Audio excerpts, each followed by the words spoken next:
Muy buenas, un placer estar acá compartiendo con ustedes y tener esta oportunidad para compartir sobre un- una visión general, un panorama general del libro de los Hechos, y es lo que vamos a pasar a hacer en este momento. Mi nombre es Manuel Carvajal, soy pastor en San José, Costa Rica, en una iglesia, y el Señor me ha permitido estar ya por varios años, algunas décadas, ¿no? Eh, Compartiendo la palabra del Señor y en su gracia también cuidando del rebaño que Él ha permitido que esté al cuidado de uno. Pero bien, entremos para hablar sobre el libro de los Hechos. Tenemos aproximadamente 60 minutos y en estos 60 minutos lo que queremos es tener toda una visión general, como hemos mencionado, sobre este libro. Un libro sumamente importante dentro del contexto de todo el Nuevo Testamento. Algunos dicen que lo tenemos como un sándwich, ¿no? Entre eh, los evangelios y las epístolas y las cartas del Nuevo Testamento. Sin duda alguna es un libro de transición, como le llaman también algunos y gustan llamarlo de esa manera. Es un libro de transición porque pasamos de la ley, que era, digamos, la manera en cómo Dios estaba tratando a su pueblo, en este caso puntual, a la nación de Israel, y pasamos a vivir en un periodo de gracia, y de donde, como leemos en las cartas, en la carta a los Efesios, donde Dios hizo de dos pueblos, hizo uno, derribando la pared intermedia, y tanto de judíos como de gentiles, Dios hace un solo pueblo, y es la iglesia, y eso lo vemos ya presente y claramente establecido en las cartas del Nuevo Testamento. Pero hay un momento en que se pasa por un proceso, por una transición.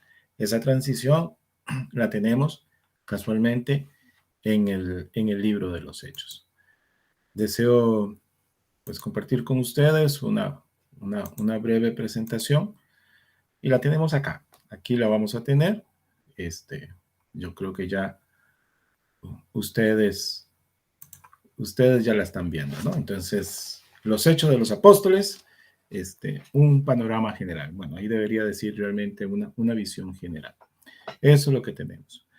Pues vamos a comenzar estudiando este libro, como dijimos, con lo primero que debemos pasar a estudiar o poder analizar es su autor, ¿no? Es lo primero que debemos de hacer. Y entonces aquí eh, nosotros podemos estar viendo allí que tenemos la paternidad literaria del libro de los Hechos.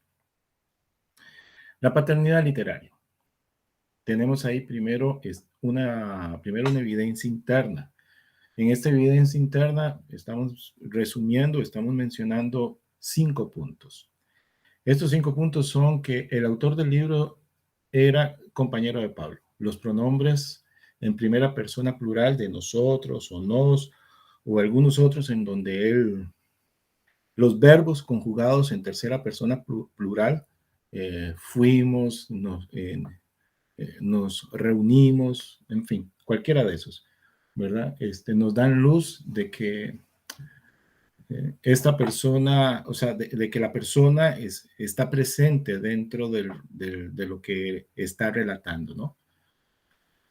Y en este caso, los textos que tenemos allí, que estamos viendo, podemos ver que hacen referencia, pues en este caso, a Lucas, el médico, ¿no? Tenemos Hechos 16:10, que en este caso yo voy a hacer una lectura para ustedes de Hechos 16:10. Me permiten poder llegar al mismo, y entonces leemos cuando dice, cuando vio la visión, enseguida procuramos, otra vez, lo que mencionábamos, un verbo en tercera persona un verbo, perdón, en primera persona plural. Si dije anteriormente tercera persona, me equivoqué y corrijo, ¿verdad? Es en primera persona plural.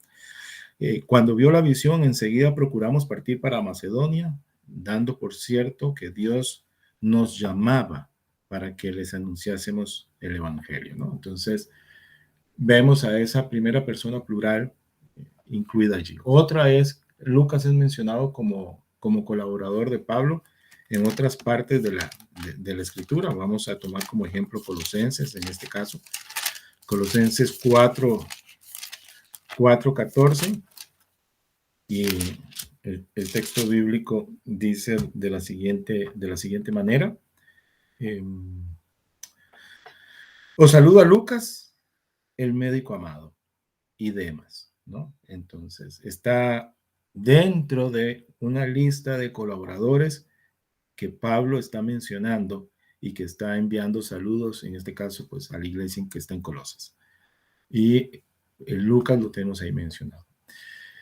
Ahora, pensamos puntualmente que tiene que ser alguien con conocimiento en medicina por las descripciones que da el autor, el narrador, en algunos textos. Bueno, ahí en la presentación estamos viendo una gran cantidad de textos del libro de los Hechos, que es en el que este caso, pues nosotros nos debemos de enfocar, pero también los podemos ver en Lucas. Hago la mención porque uno de los puntos más abajo vamos a ver cómo podemos tener una relación entre el libro de los Hechos y Lucas, ¿no?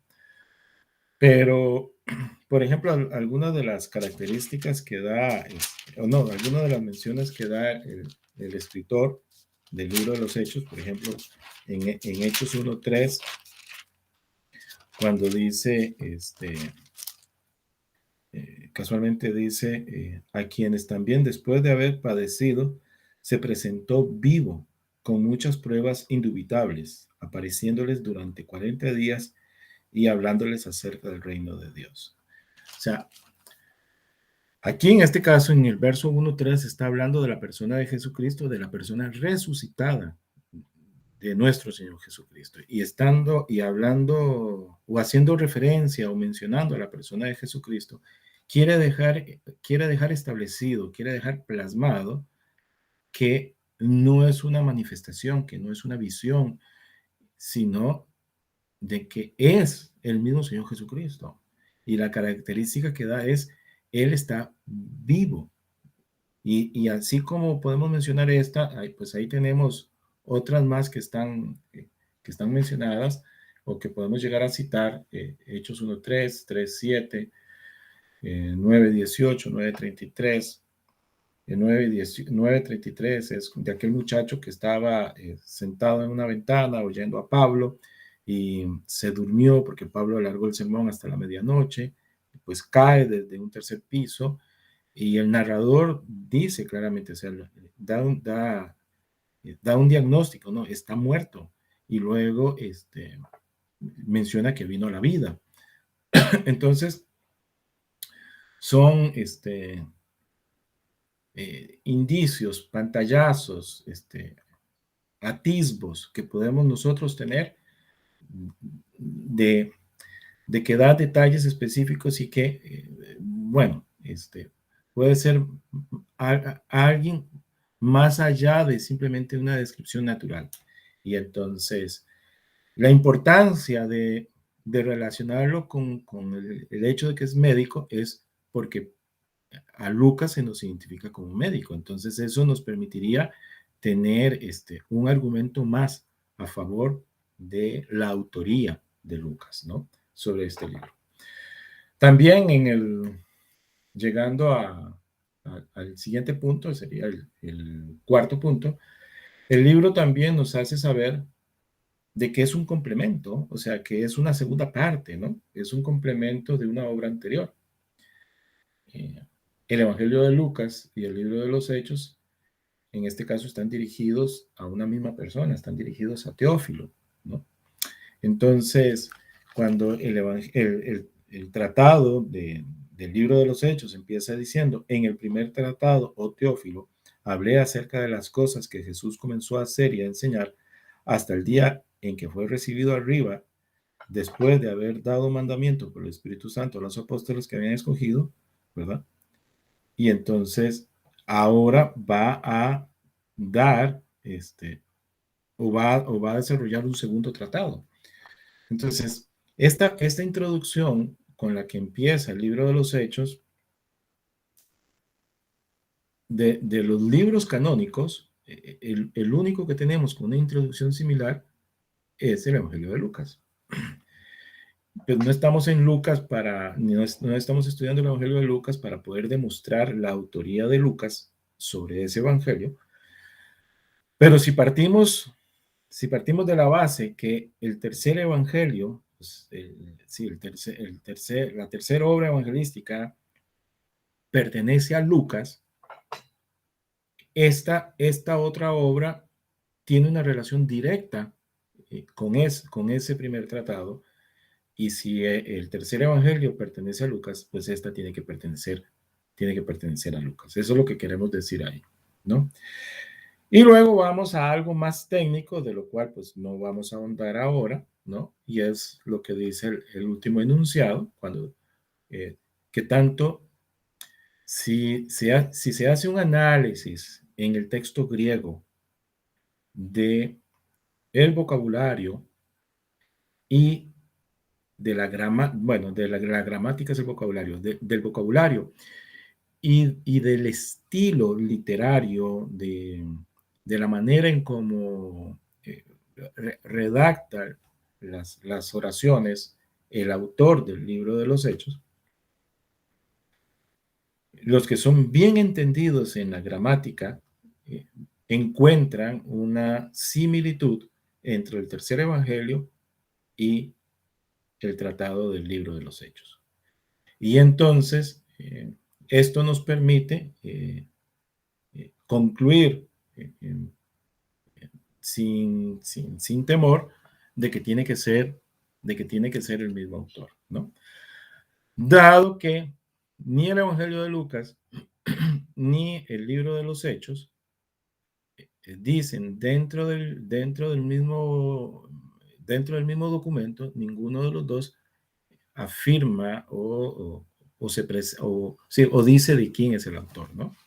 Entonces, tiene que ser a través de estos medios, a través de estos métodos, el análisis gramatical, la sintaxis, el estilo literario, la relación que puede haber entre uno y el otro, el tratar de encontrar indicios un poco más allá de simples descripciones y tal vez que podamos ver algún conocimiento más profundo sobre la vida o sobre la medicina, que entonces nos ayudarían a decir, ok, es Lucas. Es Lucas el autor del libro de los Hechos. Bueno, pero esas serían las evidencias internas. También tenemos evidencias externas, ¿verdad? Entonces, en este caso, las evidencias externas es lo que nosotros estamos viendo allí. Es el fragmento Muratori, ¿verdad? Ahora, ¿qué es el fragmento Muratori? ¿De qué estamos hablando? Bueno, si nos adentramos en la imagen que está de fondo de ese color dorado, amarillo, tal vez para algunos, eso está escrito en latín, si logras verlo bien. Es decir, si profundizamos la mirada, está en el alfabeto nuestro, en el alfabeto latino.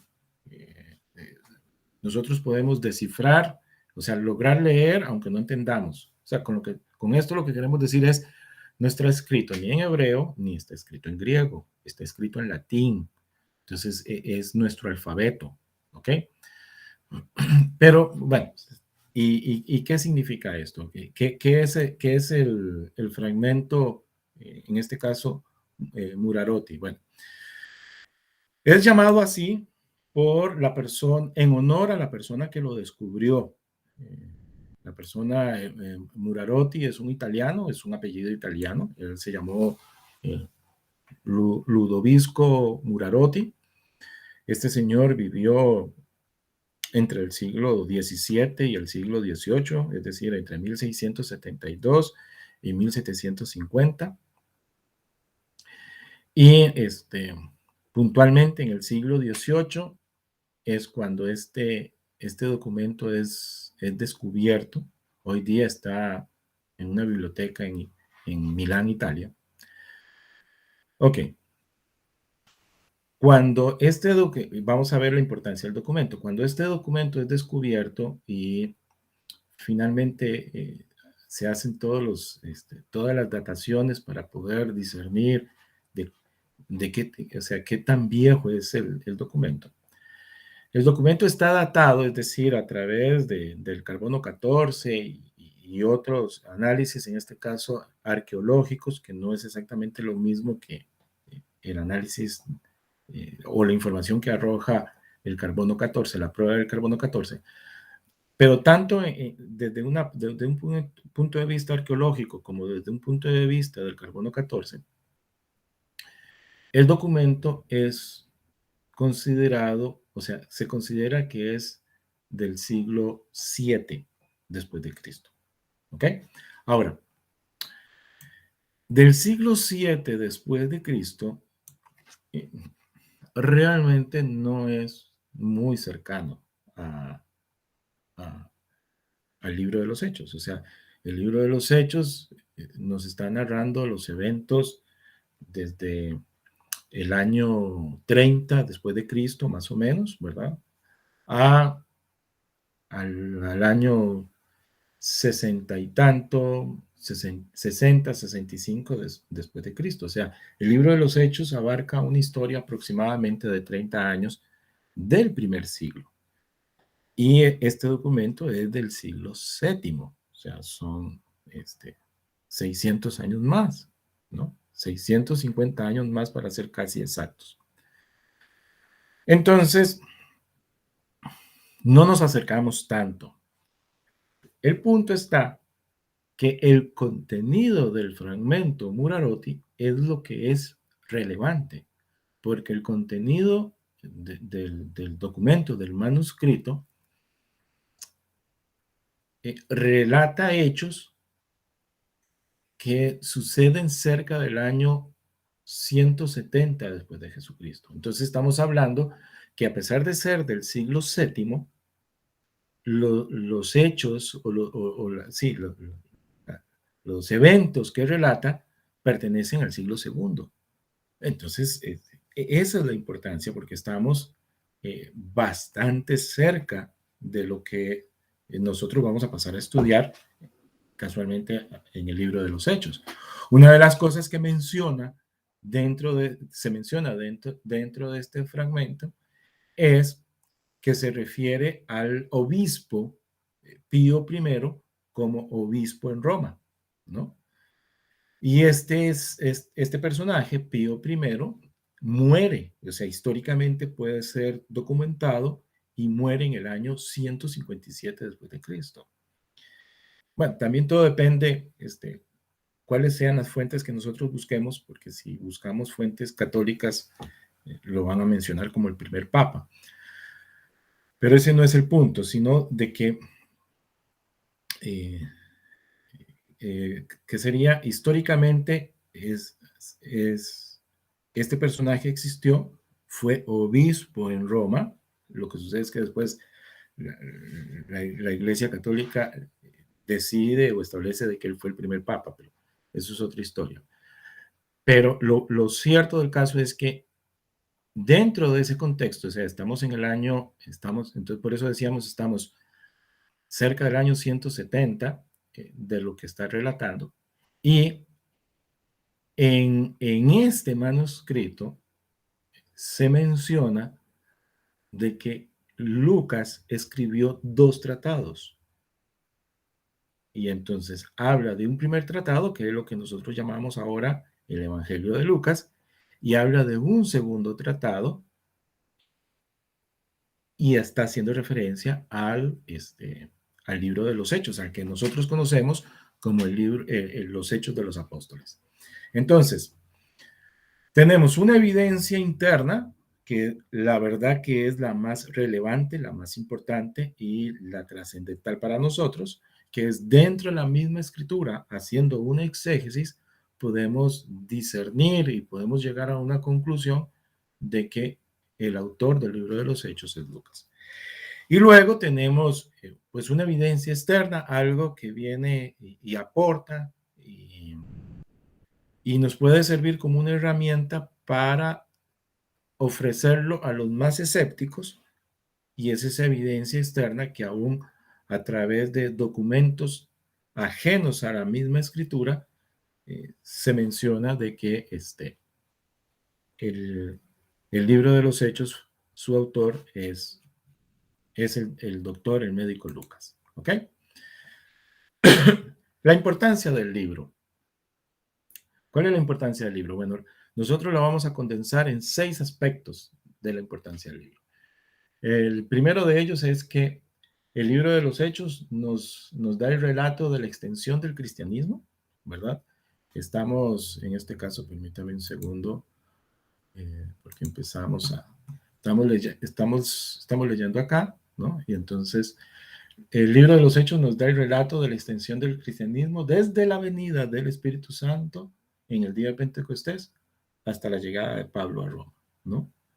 En todo ese proceso, en esos periodos, ya mencionamos que vamos a andar rondando aproximadamente 35 años. El Evangelio es predicado, sale de Jerusalén, pasa por Antioquía. Cuando digo pasa, me refiero en que fue un centro desde donde surge el Evangelio para diferentes partes. Parte de Antioquía como un centro principal, después otro centro o foco principal de la expansión del Evangelio llega a ser Antioquía y finalmente Roma se va a convertir en un foco importante, ¿no? Pero que eso no lo vamos a ver en el libro de los Hechos. Los 30 años que el libro cubre eran importantes años de transición, algo que mencionamos hace unos instantes. El Evangelio fue primeramente predicado solo a judíos, eso nosotros lo vamos a ver principalmente en los primeros 8 capítulos del libro de los Hechos, y la iglesia primitiva se componía principalmente de creyentes judíos, ¿no?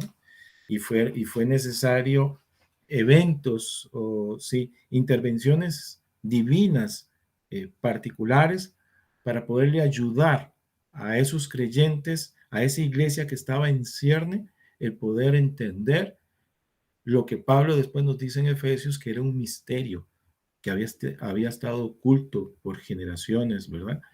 Y que, bueno, Pablo habla en este caso puntualmente de él, de que se le reveló a él, ¿no? Y que él fue llevado al tercer cielo y ahí tuvo revelaciones eh, indecibles, ¿no? O sea, él realmente lo que nos quiere decir es que es sumamente difícil poderlo expresar. Pero el libro de los Hechos también nos permite saber de que Pedro tuvo una visión y que fue guiado por el Espíritu Santo para casualmente poder llevar el Evangelio a los gentiles, ¿no? Pero bueno, entonces según iban entrando más y más gentiles, la iglesia se iba haciendo distinta del judaísmo. Por ende, se iba separando del judaísmo.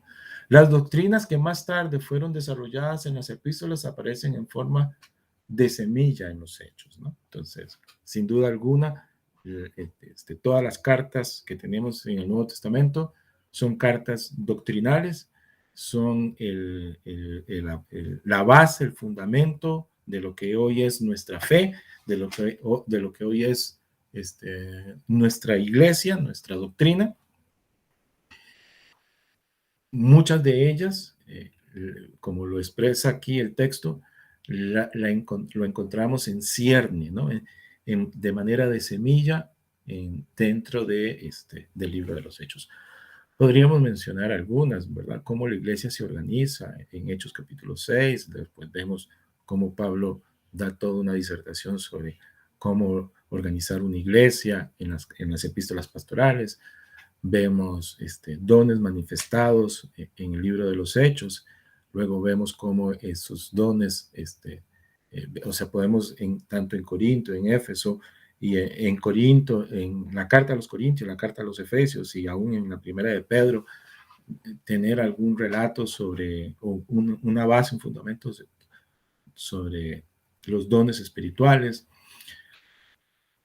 En fin, muchos más. El concilio de Jerusalén en Hechos 15, una de las cosas que se discute y se habla allí es que la salvación no se le va a exigir nada a los gentiles, ¿verdad?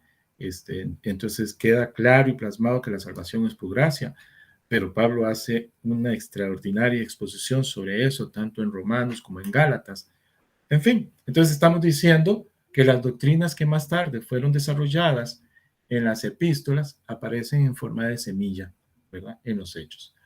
Los hechos nos suministran principios para la obra misionera, sin duda alguna, a partir de Hechos 13 y hasta el final podemos extraer y tener excelentes, como lo dice aquí, excelentes principios, ¿no? Sobre lo que es la obra misionera.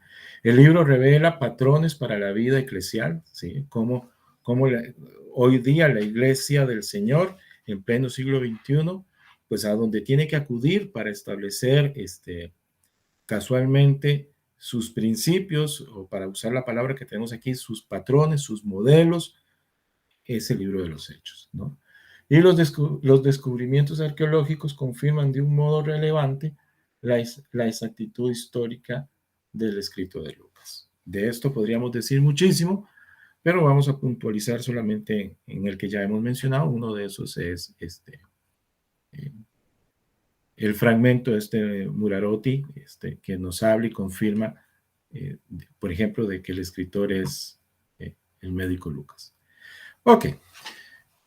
El libro de los Hechos son 28 capítulos. ¿Cómo podemos bosquejar y dividir el libro de los Hechos? El libro de los Hechos, vamos a utilizar Hechos 1.8 como el versículo clave, y vamos a dividir el libro de los Hechos utilizando Hechos 1.8 como nuestro bosquejo, ¿no? Entonces el libro de los Hechos, a pesar de que son 28 capítulos y hay mucha información en todos esos 28 capítulos, nosotros lo podemos resumir en tres cosas básicas, ¿no? Bueno, el versículo dice, pero recibiréis poder cuando haya venido sobre vosotros el Espíritu Santo, y me seréis testigos ¿en dónde? Me seréis testigos en Jerusalén, en toda Judea, en Samaria y hasta lo último de la tierra. Y casualmente así es como es la forma más fácil, más sencilla y más didáctica para poder estudiar el libro de los Hechos. Vamos a estudiar el cristianismo o el hecho de ser testigo. Bueno, en el bosquejo pusimos cristianismo, pero el hecho de ser testigo en Jerusalén, eso lo vamos a tener puntualmente en los primeros 7 capítulos del libro de los Hechos y en un pedacito, en los primeros 3 versículos del capítulo 8, ¿verdad?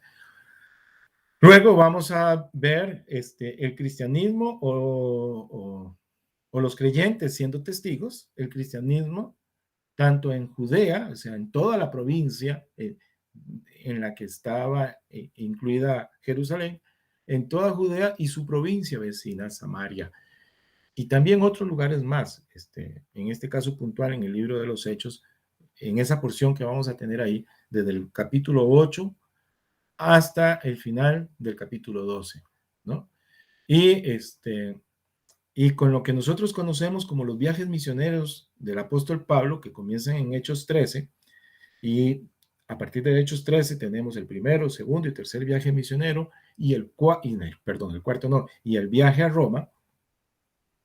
Entonces es como el evangelio, el cristianismo llega hasta lo último, ¿verdad? Hasta lo más distante y más lejos del mundo conocido, viéndolo desde Jerusalén.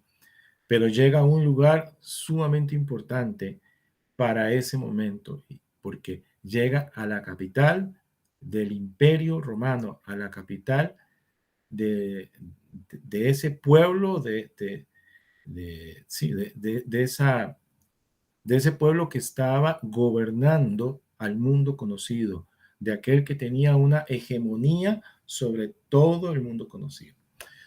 Bueno, entonces en la primera porción, en los primeros 7 capítulos y unos versículos del capítulo 8, pues nosotros vamos a ver algunas de las cosas que tenemos ahí, que tenemos acá mencionadas. Vamos a ver la ascensión de nuestro Señor Jesucristo. Bueno, no vamos a ver, sino que están ahí mencionadas. Tenemos la fiesta de Pentecostés, algo vamos a mencionar con respecto a la fiesta de Pentecostés. Suceden algunos milagros en el capítulo 3, bueno, la fiesta de Ascensión es en el capítulo 1, Pentecostés lo tenemos en el capítulo 2. Los milagros, tanto de Pedro como de Juan, los tenemos en los capítulos 3 y 4, ¿verdad?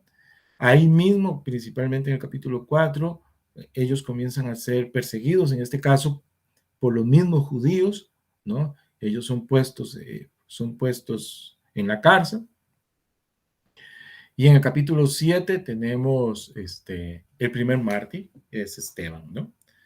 Bueno, estamos mencionando algunas cosas, pasamos por alto tanto el capítulo 5 como el capítulo 6, pero es para estar mencionando algunas cosas. Entonces, el evangelio es predicado en Jerusalén, pero también es predicado en Judea y Samaria, desde el capítulo 8 hasta el final del capítulo 12. En el capítulo 8 nosotros llegamos a leer que todos los creyentes que estaban en Jerusalén fueron, salieron, perdón que no me estoy acordando de la frase literal, ¿verdad? Salieron de Jerusalén y Saulo consentía en su muerte, está hablando de la muerte de Esteban. En aquel día hubo una gran persecución contra la iglesia que estaba en Jerusalén y todos fueron esparcidos, esa era la palabra que no me llegaba. Y todos fueron esparcidos por las tierras de Judea y de Samaria, salvo los apóstoles, es decir, por las tierras de Judea y Samaria. Lo que el mismo Señor Jesucristo les había dicho a ellos, a esa iglesia que estaba reunida en el monte, antes de que Él ascendiera a los cielos, ¿no? Y me seréis testigos en toda Judea y en Samaria. El Señor utiliza la persecución para casualmente cumplir su propósito y son expulsados. Son los apóstoles los que permanecen en Jerusalén.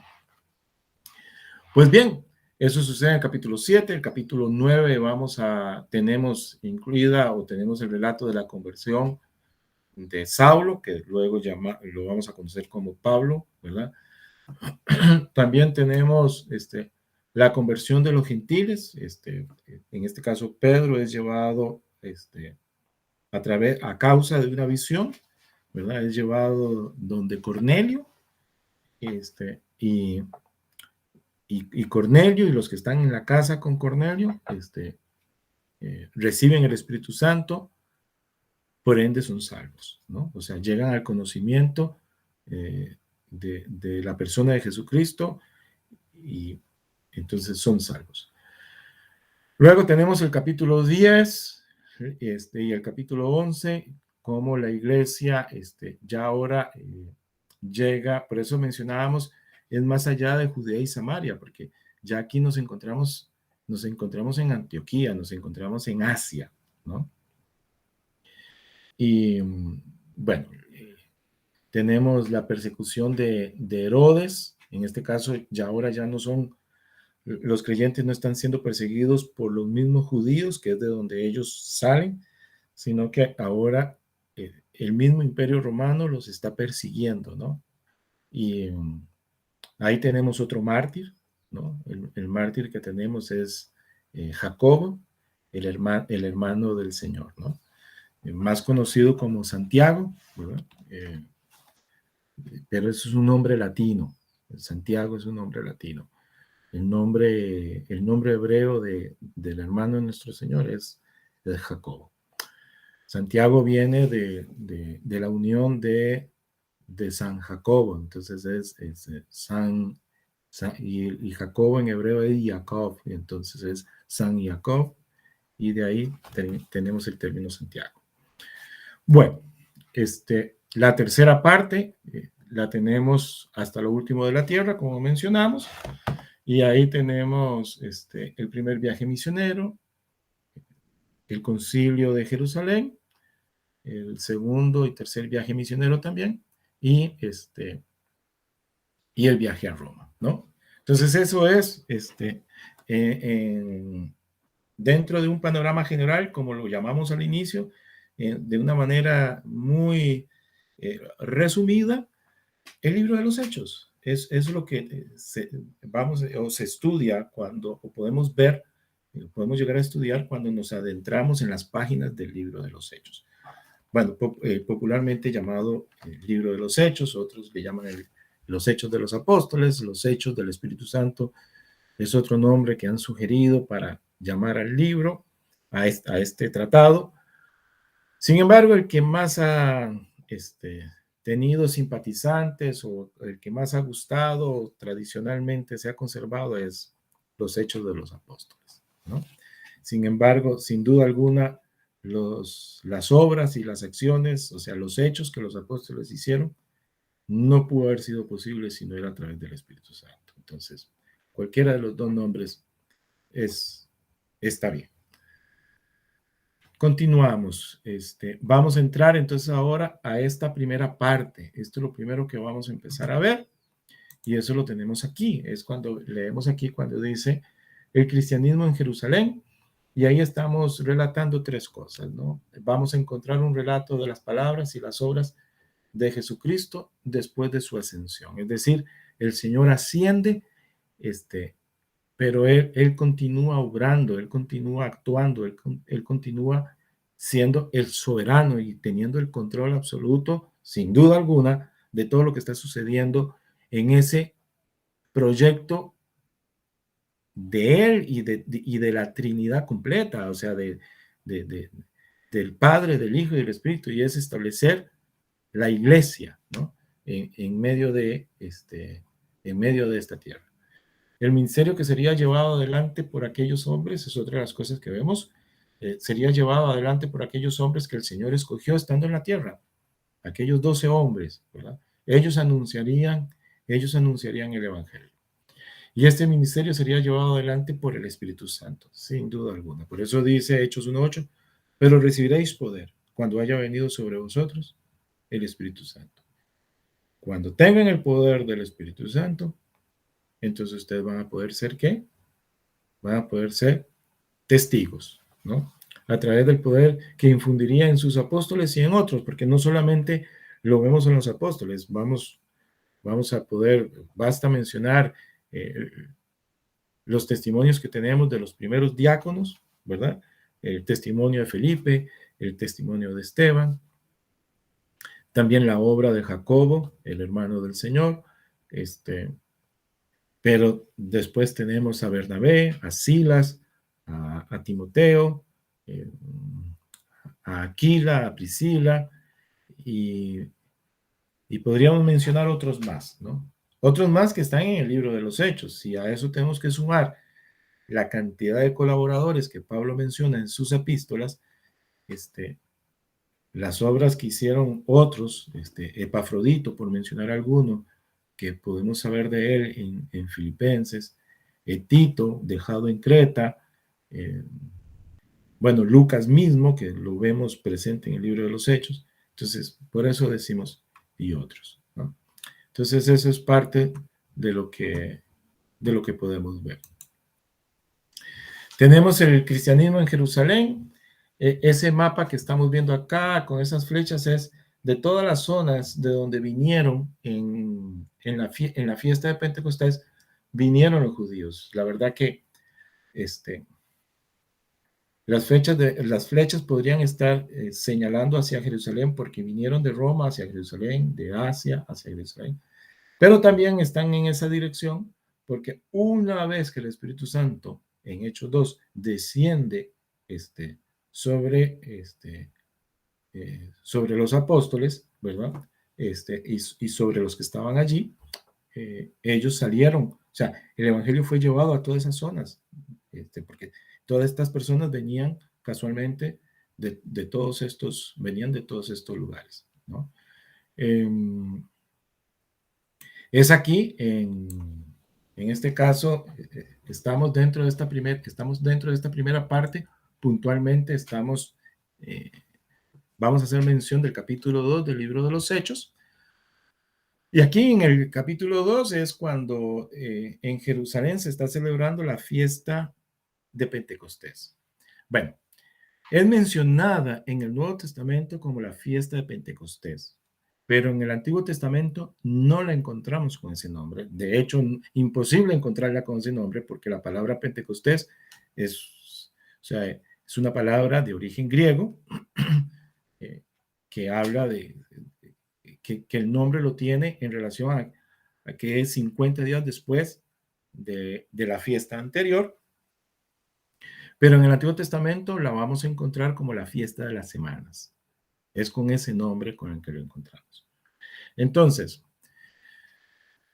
es importante porque en el orden de las fiestas, primero tenemos la fiesta de la Pascua, de la cual podríamos referirnos muchísimo, y por un factor de tiempo no lo vamos a hacer, pero en donde sabemos que nuestro Señor muere en la fiesta de la Pascua, en la fiesta de la Pascua judía. Nuestro Señor resucita el primer día de la semana, ¿no? El día que Él resucita, en el calendario de las fiestas judías, es la fiesta de las primicias. Sin duda alguna, nuestro Señor es Él, la resurrección de Él es las primicias, o sea, es el primero en resucitar de entre los muertos por Él mismo, porque algunos de nosotros podrán decir, pero hubo un montón o hubo muchos que resucitaron, sí, pero no por sí mismos, o sea, el Señor los resucitó, pero Él es el primero en resucitar después de que la muerte fue vencida. Es que ahí es donde está la diferencia, porque todos los otros, tanto dentro del Nuevo Testamento como en el tiempo de los profetas en el Antiguo Testamento, tenemos personas que murieron y volvieron a la vida. Pero nuestro Señor es el primero en resucitar, primero por sí mismo y segundo, después de que la muerte ha sido vencida. Bueno, entonces tenemos la fiesta de la Pascua, en donde Cristo es nuestra Pascua, la fiesta de las primicias, en donde Cristo Él es las primicias en todo. La fiesta de las fiestas, la fiesta de las semanas, se llevaba a cabo casualmente 50 días después de la fiesta de las primicias, ¿verdad? Y era una de las fiestas obligatorias para todo judío para estar.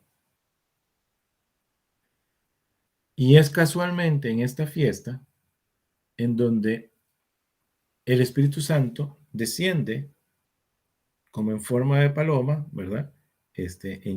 No, desciende como en llamas de fuego, perdón, como en forma de llamas de fuego.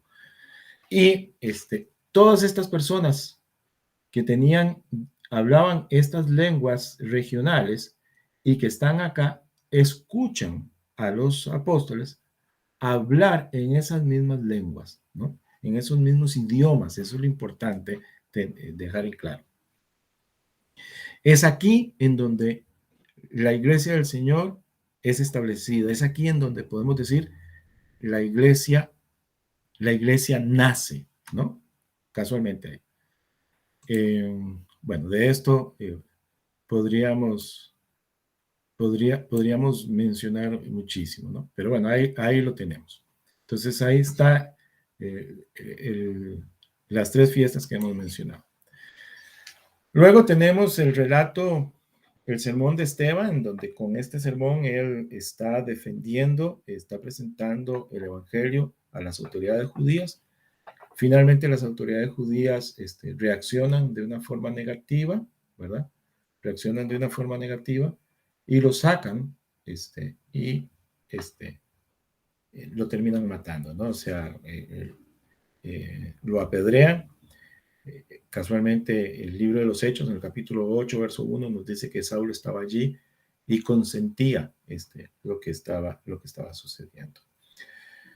Aquí, con esto, estamos llegando a la primera parte de esas tres partes que hemos mencionado. Y en medio de todo esto, nosotros podemos sacar enseñanzas para nosotros y también enseñanzas para la iglesia. Una de las primeras enseñanzas que nosotros podemos sacar es, sin duda alguna, algo que ya mencionamos. Nuestro Señor es soberano y Él está en el control absoluto de todas las cosas. Pero lo segundo es que así como lo leemos en Hechos 1:8, recibiréis poder cuando haya venido sobre vosotros el Espíritu Santo y me seréis testigos, debemos de disponernos para formar parte de ese plan soberano de Dios. O sea, hoy nosotros somos pastores, hoy nosotros tenemos una iglesia, hoy nosotros estamos al cuidado de una grey, y tanto nosotros de manera individual como la congregación en la cual por su gracia hoy pastoreamos, estamos dentro de un plan soberano de Dios. Y que de lo que debemos, o sea, de lo que debemos de estar dispuestos es de llegar a ser testigos. La palabra testigo en griego es casualmente mártir. Esa es la palabra. Significa que luego la palabra, con el curso de los años, cuando tantos testigos estaban dispuestos a dar la vida, la palabra mártir llega a tener la connotación que tiene para nosotros hoy día, que un mártir es aquel que está dispuesto a dar su vida. Pero la palabra que tenemos nosotros en Hechos 1:8 como testigo es mártir, es esa. O sea, yo debo de estar dispuesto a ser ese testigo y ese testigo de llegar aún hasta la misma muerte, si así el Señor lo quisiera. Y debemos de exhortar y debemos de direccionar a nuestra congregación, a nuestra grey, para que ellos de igual forma decidan ser testigos, decidan ser mártir de nuestro Señor Jesucristo. Con esto lo que quiero decir es que hoy día, lamentablemente, en muchos lugares de nuestro mundo, de nuestra América Latina, tenemos creyentes que desean tener las bendiciones del cristianismo sin adquirir los compromisos del mismo cristianismo, ¿no? Y debemos de estar dispuestos de llegar hasta lo último, como lo hizo casualmente Esteban, ¿no? Bueno, llegamos a la segunda parte, y estamos ya próximos a cumplir el tiempo de estudio, de clase. Bueno, en esta segunda parte vemos algunas cosas, vemos el testimonio de Felipe, podríamos mencionarle de otra forma, y es la conversión a través del testimonio de Felipe, ¿verdad? Felipe va a Samaria a predicar el evangelio, tiene un resultado maravilloso, notable, multitudes vienen a Cristo. A veces, una de las cosas que más mencionamos de Felipe, o lo que viene más a nuestra mente, es su conversación y su encuentro con el etíope. Sin duda alguna es maravilloso. Lo termina bautizando cuando él se da cuenta de que el etíope está leyendo el libro de Isaías y no lo está entendiendo, y lo bautiza y el Espíritu Santo lo traslada. O sea, un evento como ese es maravilloso. Pero resulta que si nosotros leyéramos el verso 5, cuando dice, 8:5, dice, entonces Felipe, descendiendo a la ciudad de Samaria, les predicaba a Cristo. Es un simple versículo, pero el impacto que tiene, no el impacto, lo que está detrás de ese versículo es impresionante, ¿verdad? Porque en 8:14 dice, cuando los apóstoles que estaban en Jerusalén oyeron que Samaria había recibido la palabra de Dios, enviaron allá a Pedro y a Juan. Impresionante. Y es un diácono que se dispuso a hacer la voluntad de Dios, a hacer ese mártir, ese testigo, y a ser fiel en la tarea que tenía que hacer, que tenía que llevar a cabo. Es eso, ¿no? Y no es una ciudad, o sea, pues sí, es una ciudad, es Samaria, pero increíble porque es una ciudad o es una población que es adversa o que tiene rivalidad con los judíos. Y él no tuvo el menor problema. Él no fue hoy, ¿cuál es una de las palabras que utilizaríamos en el siglo XXI? ¿Verdad? Él no fue xenofóbico. Esa es la palabra que emplearíamos. Él no fue xenofóbico frente a ese grupo de personas que tenían cierto rechazo, que los judíos tenían cierto rechazo hacia ellos, ¿verdad? Pero bueno, tenemos el impacto del trabajo del testimonio de Felipe en Samaria, al punto en donde la iglesia en Jerusalén envía a Pedro, envía tanto a Pedro como a Juan, ¿no? O sea, en aquellos años no existían las redes sociales, no existía la televisión, no existía nada de eso. O sea, ¿a qué viene el comentario? O sea, ¿cómo pudo haber sido el impacto para que la única forma en cómo pudo llegar las noticias a Jerusalén es a través de mensajeros o de boca en boca? La promoción o el testimonio de boca en boca que se contaba de lo que se estaba haciendo. Aquí tenemos otra exhortación y otra enseñanza de igual forma para nosotros, ¿no? Bueno, en medio de eso, no solamente la iglesia del Señor, no solamente la iglesia del Señor está teniendo o sea, está escuchando y está conociendo de lo que el Señor está haciendo en Samaria, sino que también por parte de los judíos, ellos se están dando cuenta de que muchas de esas cosas, de lo que estamos diciendo, muchas de esas cosas están sucediendo no solo en Samaria, sino más allá, porque a lo que deseo referirme es, eh, Saulo saca cartas y autorización para ir más allá de Samaria, a Damasco, ¿no?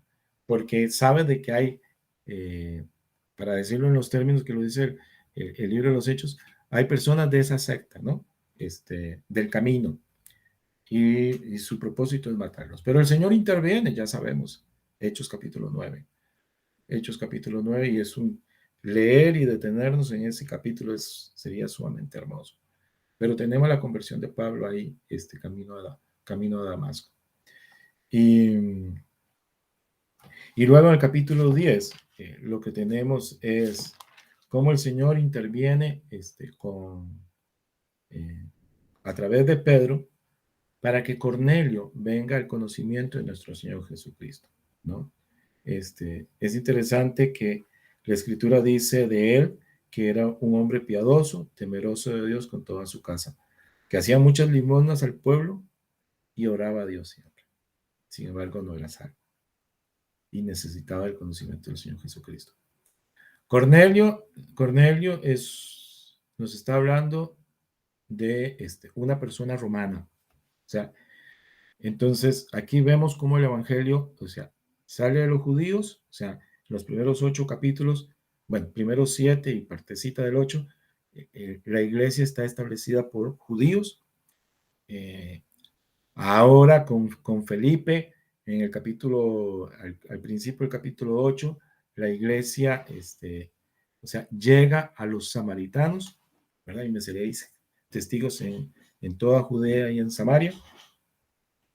Y ahora el Señor, en el capítulo 10, el Señor está llevando a Pedro para que el Evangelio también sea conocido y sea presentado a gentiles, puntualmente gentiles, o en el sentido más amplio de la palabra, ¿verdad? Sea presentado a gentiles. En este caso, a romanos, a latinos, ¿verdad? Y entonces es presentado a Cornelio, y tenemos ahí el relato de cómo llega a Cornelio. Pero llegamos al capítulo 11 para ir terminando esta segunda parte. Llegamos al capítulo 11, y entonces Pedro después de que tiene el encuentro con Cornelio en el capítulo 10, a través de la visión, y llegan tres hombres y lo llegan a buscar, y entre lo que los hombres le relatan y lo que Pedro vivió a través de la visión, él entiende que es Dios el que lo está guiando, el Espíritu Santo lo está llevando para que vaya donde Cornelio, presente el Evangelio donde Cornelio, y toda su casa viene. Capítulo 11, el principio del capítulo 11 es relatando casualmente eso. Es interesante porque el versículo, el versículo 2, 11:2 dice, y cuando Pedro subió a Jerusalén, disputaban con él los que eran de la circuncisión. Cuando está diciendo aquí que los que eran de la circuncisión, no se refiere a judíos dentro del judaísmo, no, se refiere a judíos creyentes que no han dejado el judaísmo, ¿no? Que es muy diferente. Y esto también nos enseña a nosotros algo sumamente importante.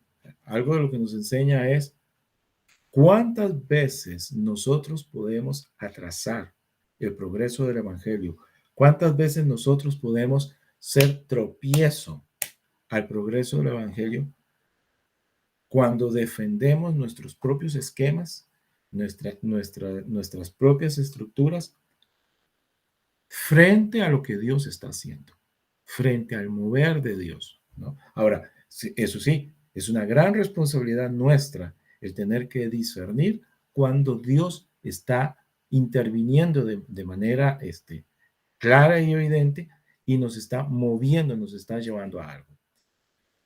Pero imposible poder ahondar en un tema como este, pero simplemente para dejarlo planteado, a veces es sumamente evidente, pero somos rígidos en nuestra estructura. Porque aquí cuando dice, y cuando Pedro subió a Jerusalén, disputaban, ahí la palabra disputar, la idea, la idea de la palabra disputar es que, que hizo separación, o sea, que hizo, la palabra exacta es separación. Podríamos ilustrar lo que hizo, que hizo división, ¿no? O sea, hasta qué punto llegamos a esas cosas. Sin embargo, ellos están en medio de toda esa situación. Pedro les está explicando, les está mostrando lo que él vivió, y sin embargo, la iglesia, el liderazgo de la iglesia en Jerusalén no ha terminado de superar eso cuando algo está sucediendo en Antioquía. Y lo que está sucediendo en Antioquía es maravilloso porque es lo que tenemos acá a partir del versículo 15 y 16. No, perdón, en la siguiente presentación, cuando lo tenemos aquí, desde el 19 al 26, ¿verdad? Es la conversión de los gentiles, pero en este caso de gentiles helenistas. ¿Qué queremos decir con gentiles helenistas? Aquellos que tenían una ascendencia, un origen griego, ¿no? Entonces, eso está sucediendo ahí cuando leemos en el verso 20, pero había entre ellos unos varones de Chipre y de Cirene, o sea, Chipre es una isla, ¿no? O sea, ya estamos en ese sector de Asia, bueno, de Chipre y de Cirene, los cuales cuando entraron en Antioquía hablaron también a los griegos anunciando el evangelio del Señor Jesús, y la mano del Señor estaba con ellos y gran número creyó y se convirtió al Señor. Luego en el verso 22 vuelve a pasar lo mismo que sucedió como mencionábamos, con el caso de Felipe cuando estaba en Samaria, porque dice, llegó la noticia de estas cosas oídos de la iglesia que estaba en Jerusalén y enviaron a Bernabé que fuese hasta Antioquía, ¿no? O sea, como que la iglesia en Jerusalén no paraba de asombrarse, ¿no? O sea, para hablar bien de ellos, o sea, hay una multitud de personas acá en Jerusalén que están viniendo al conocimiento de Cristo. Sufrimos la persecución, y en la persecución todos, salvo los apóstoles, nos dice la escritura, todos son esparcidos. Y esos que son esparcidos no callaron, no cerraron la boca, sino que a todo lugar a donde fueron, compartían lo que había dentro de ellos, ¿no? Compartían su fe. Y entonces, compartiendo su fe, vemos que Felipe lo hace en Samaria. Y entonces ya la iglesia no es de judíos, también es de samaritanos. Pedro, que tal vez no hubiese ido nunca, porque tal vez estaba preso a un esquema, a una estructura, como mencionábamos, el Espíritu Santo hace una intervención divina le muestra a través de una visión, lo persuade a través de una visión, ¿no? Es cuando él ve que un lienzo baja y le pide que mate y come, y todos los animales, todo lo que está viendo ahí, eran animales inmundos para los judíos. Y entonces cuando el Señor le dice, en la visión le dice, lo que el Señor santificó, no lo llames inmundo, ¿no? O sea, esa es la visión. Luego le tocan la puerta y le piden que vaya y le hable a Cornelio. Y ellos, los judíos, llamaban a los gentiles perros. O sea, eran inmundos, eran incircuncisos. Él asocia la visión con lo que está viviendo y entiende, yo tengo que ir allá. Ahora, eso lo está viviendo él. La iglesia en Jerusalén simplemente está, por decirlo de alguna forma o ilustrar de alguna forma, no se está recuperando de los knockouts o de los derechazos que le está dando que le está dando el Espíritu Santo, ¿verdad? Y los está llevando a que ellos tienen que también romper sus esquemas. Y entonces samaritanos vienen a Cristo, ahora romanos vienen a Cristo con Cornelio, y en el capítulo 11, griegos vienen a Cristo. Impresionante, ¿no? O sea, y otra vez, oyen, y cuando oyen, hay que mandar a alguien, mandan a Bernabé para ver qué es lo que está sucediendo. Y dice, increíble, es hermoso lo que dice el verso 23, porque dice, Bernabé, cuando llegó y vio, ¿qué es lo que vio? ¡Wow! Vio la gracia de Dios. Eso es lo que vio.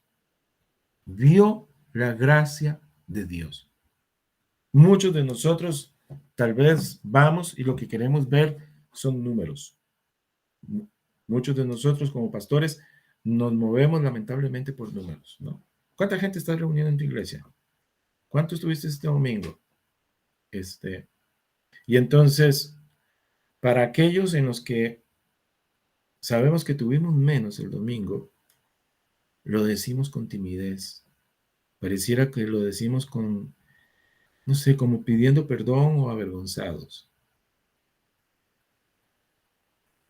Bernabé vio la gracia de Dios. La gracia de Dios. Y la gracia de Dios es personas que antes estaban muertas espiritualmente, condenadas al castigo eterno, hoy tienen vida. Han sido redimidas por la sangre gloriosa de nuestro Señor Jesucristo y están vivos espiritualmente. Eso es la gracia de Dios. Eso es lo que Bernabé vio. Y entonces dice, y vio la gracia de Dios y se regocijó. Ahí el verbo regocijar es, o sea, es algo externo que le causa a él gozo, bueno, gozo porque es lo que está hablando ahí, que se regocijó, pero es un efecto, o sea, es una acción externa que, que le genera algo interno a él. Lo que estoy diciendo, lo que quiero decir con esto es, eh, a veces, digamos, uno está así, ¿no? Calladito y se ríe, ¿verdad? Y alguien le dice, ¿de qué te ríes? ¿Verdad? Entonces, el que se ríe solo de sus maldades se acuerda. Entonces, esa risa es generada de algo interno. Algo me generó risa. Pero lo de Bernabé no es algo interno, es algo externo. Lo que le generó gozo o regocijo fue la gracia de Dios, ¿no? Dice, y exhortó a todos los que con propósito de corazón permaneciesen fieles al Señor, fieles al Señor. Y entonces los anima y o sea, los convoca, los llama a permanezcan fieles al Señor. Y en este lugar sucede algo maravilloso, ¿verdad? En el verso 26, que no lo podemos dejar de mencionar. Y se congregaron allí todo un año con la iglesia y enseñaron a mucha gente. Y presta atención. Y los discípulos, perdón, y a los discípulos se les llamó cristianos por primera vez en Antioquía. Wow. Ya sabemos que la palabra cristianos aquí significa pequeños cristos. Eso es lo que significa. Y se les llamó cristianos como un mote, como un apodo peyorativo, es decir, como un apodo de burla, ¿verdad? O sea, parecían a ese, perdonándome lo despectivo que voy a hacer, ¿verdad? Pero esas personas parecían a ese judío que fue crucificado. Entonces parecen pequeños cristos, pero qué honor más grande, ¿no? Que fueran llamados cristianos por primera vez. Es decir, que su estilo de vida, que su forma de vivir proyectaba hacia los inconversos en quien creían. Impresionante. Lo segundo de impresionante de esto. Lee bien el versículo. A los discípulos se les llamó cristianos por primera vez en Antioquía. ¿Qué eran esas personas ya? Ya eran discípulos. Ya eran discípulos. Y a esos discípulos se les llamó cristianos. Hoy día nosotros como que le hemos dado vuelta al versículo. Y entonces decimos, él es cristiano, pero tenemos que discipularlo. Y entonces resulta que hoy día tenemos cristianos y el cristiano pareciera ser que tiene que tomar la decisión si quiere o no quiere ser discípulo de Cristo. Y hoy día así lo entendemos. Y aquí es al revés. Aquí es al revés. Primero fueron discípulos. Siendo discípulos, fueron llamados cristianos. Si me permiten dar un ejemplo de fútbol, y para tratar de poner un ejemplo conocido por todos, si nosotros hablemos de el Real Madrid, tal vez algunos no son afines y me perdonan, pero aquel que es afín o aficionado, sí, fans del Real Madrid, ¿cuál es el apodo que tienen los del Real Madrid? Son merengues, ¿no? Significa que si es merengue, es del Real Madrid. O sea, yo no puedo ser merengue y no ser del Real Madrid. O sea, una cosa viene con la otra. ¿Me doy a entender? O sea, eh, los del Barça son culé. Yo no puedo ser culé y no ser del Barça. O sea, tengo que ser, o sea, si soy culé, soy del Barça. Si soy merengue, soy del Real Madrid. Eso lo entendemos. Pero resulta que cuando llegamos al cristianismo, yo digo, bueno, yo soy cristiano, pero todavía no soy discípulo. ¿Cómo? Tengo que serlo, ¿no? Se nos ha pasado el tiempo, me disculpan, y tenemos que concluir. Llegamos a la última parte, ¿verdad? Al cristianismo hasta lo último de la tierra. Tenemos la encomendación de la iglesia en Antioquía, capítulo 13, que es en lo que nos vamos a detener. Nosotros podemos ver una iglesia madura, rica en dones. Tenemos profetas y maestros, dice, había entonces 13:1, había entonces en la iglesia que estaba en Antioquía profetas y maestros. Dentro de esos profetas y maestros está Bernabé, Simón, el que se llamaba Níger, Lucio de Cirene, Manaén, el que se había criado junto con Herodes el tetrarca, y Saulo. Dice, y ministrando estos al Señor y ayunando, dijo el Espíritu Santo, apartadme a Bernabé y a Saulo para la obra a los que los he llamado. Impresionante. Impresionante porque, para mencionar primero, la obra sigue creciendo. Hemos mencionado, vimos judíos, vimos samaritanos, vimos romanos, vimos griegos, y ahora vamos a llegar a ver cualquier cantidad de personas más, porque va a llegar hasta lo último de la tierra, ¿no? Va a llegar a todas partes, a todas partes. Increíble. Pero hay cosas importantes aquí. Los que salieron ya estaban trabajando dentro de la iglesia. Algo importante. Segundo, los que salieron con el respaldo de la iglesia. Es decir, el liderazgo de la iglesia tenía en claro, en el caso puntual de Hechos 13, por revelación divina, que los que tenían que salir eran Bernabé y Pablo y Bernabé, ¿no? Entonces, el envío, es lo que estamos diciendo aquí, el ministerio del Espíritu Santo mediante la iglesia local es equipar y nombrar a los creyentes para que salgan y vivan, salgan y sirvan. Entonces, aquí tenemos otra responsabilidad para nosotros como pastores. Nosotros tenemos que aprender a tener las manos abiertas. Nosotros no podemos cerrarlas para nosotros. A veces nosotros tenemos un diácono, un líder que me ayuda en todo, es el que visita conmigo, es el que toca la música, es el que disipula, y entonces yo no quiero que él se vaya. Yo no quiero que él se vaya.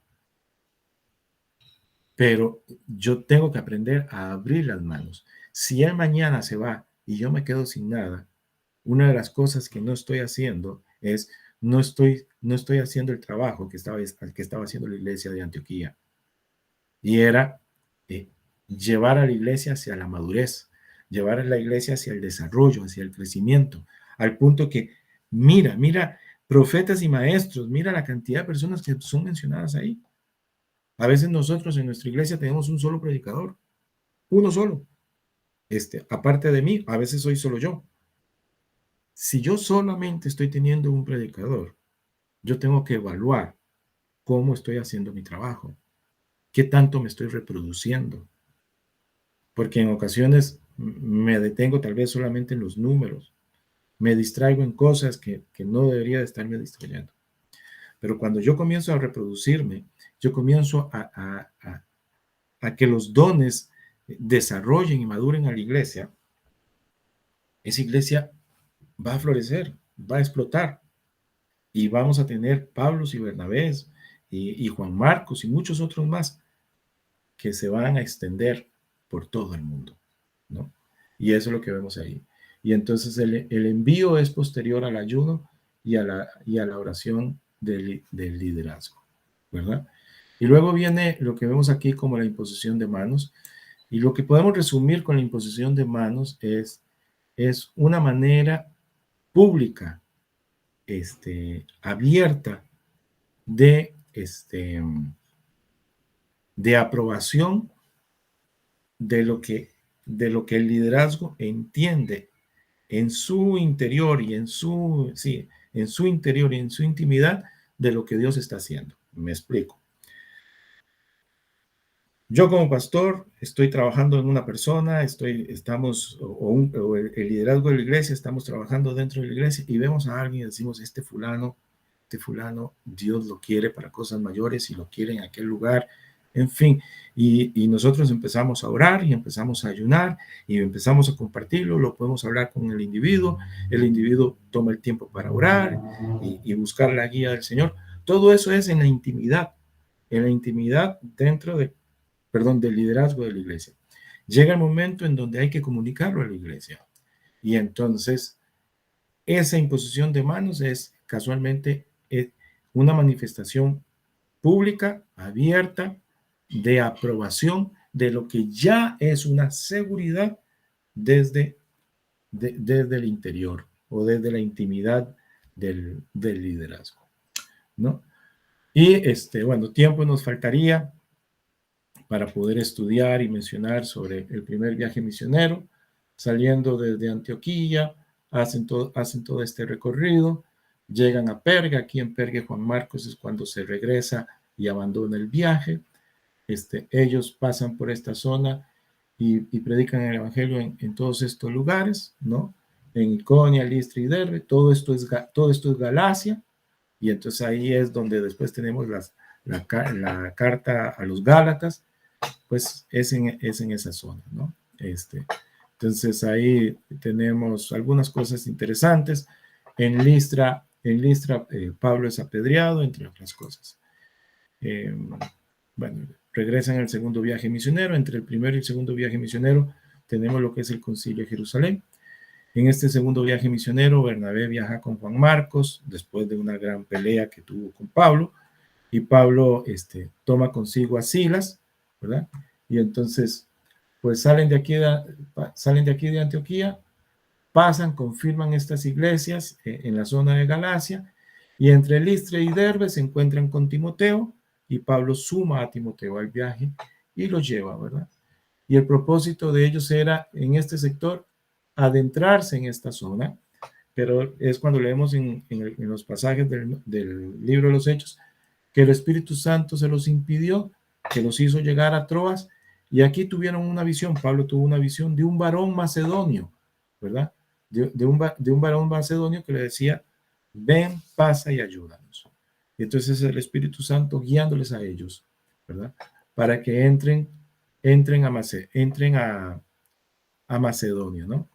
Y entonces, cuando Pablo llega a Macedonia, puntualmente a Filipo, y establece la iglesia ahí en Filipo, con la conversión de Lidia, también con el carcelero.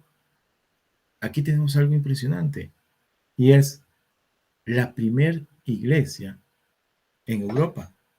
Eso es, cuando la iglesia se establece en Filipo, tenemos la primer iglesia en el continente europeo. Gloria a Dios.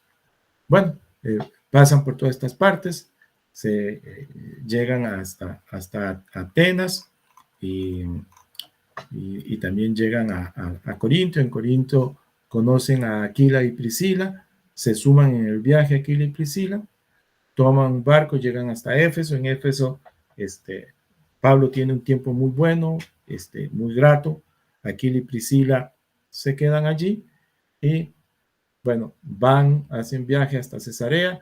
Aquí se nos sale del mapa, pero suben a Jerusalén y luego descienden para irse nuevamente hasta Antioquía, ¿verdad?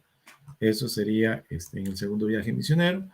En el tercer viaje misionero, nuevamente hacen estos recorridos, vuelven a pasar por toda esta parte, hacen el mismo recorrido, pasan otras, diríamos, peripecias, por decirlo de alguna forma, ¿verdad? Y es cuando entonces en este tercer viaje misionero, Pablo llega a Mileto, y la iglesia de Éfeso desciende donde está él, ¿verdad? Y ahí se despiden, ¿verdad? Bueno, y finalmente llega, bueno, aquí a Tiro, y llega a Jerusalén, de donde él, llegando a Jerusalén, va a pagar un voto, y en ese voto se hace todo un lío, un conflicto. Pablo es tomado prisionero por las autoridades romanas, y de ahí entonces surge el viaje a Roma, porque Pablo apela a César.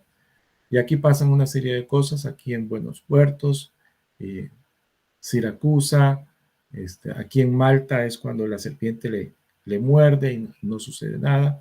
Y también se nos sale del mapa cuando él llega, de la pantalla, perdón, cuando él llega a Roma, ¿verdad? Y para ir finalizando, podemos ver aquí una cronología epistolar, o sea, una cronología de las cartas de Pablo. Bueno, tenemos mencionada la carta de Santiago, que claramente él la tuvo que haber escrito antes de que muriera. Primera y segunda y Tesalonicenses pudo haber sido escrita durante el segundo viaje misionero. En este tercer viaje misionero, primero, segundo de Corintios. Gálatas, algunos mencionan que Gálatas pudo haber sido escrita en otro momento. Romanos, Y durante el primer encarcelamiento, lo que conocemos como las epístolas de la prisión, Efesios, Filipenses, Colosenses y Filemón.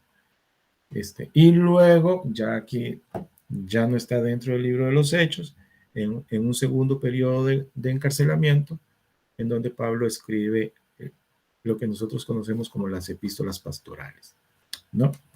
Y aquí hemos hecho pues todo un recorrido muy rápido de el libro de los Hechos, y como dice ahí, la, la obra continúa, ¿no? Y bueno, llegamos hasta aquí. Muchísimas gracias por este tiempo. Me disculpan porque me pasé, me pasé un poquito, ¿no? Pero bueno, muchísimas gracias. Y Dios les bendiga a cada uno de ustedes, ¿verdad? Bendiciones.